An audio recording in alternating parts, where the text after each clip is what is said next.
Away from that, Interior Cabinet Secretary Fred Matiang'i maintains that the crackdown on public service vehicles that will not have complied with the Mishuki rules is on.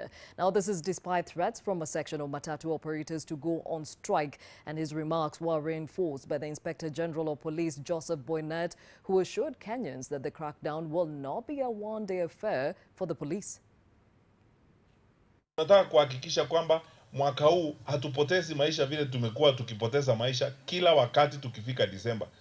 Unaamusha usiku, basi imeanguka Salga, ingine imeanguka wapi.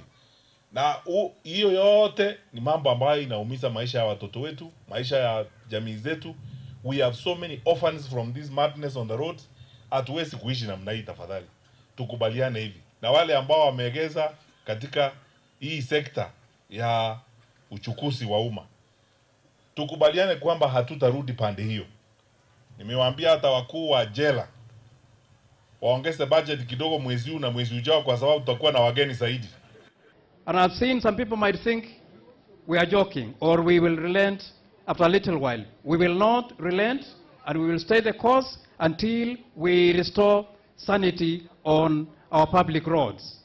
So those who think we will tire, we will not tire. We will stay the course. We must restore sanity.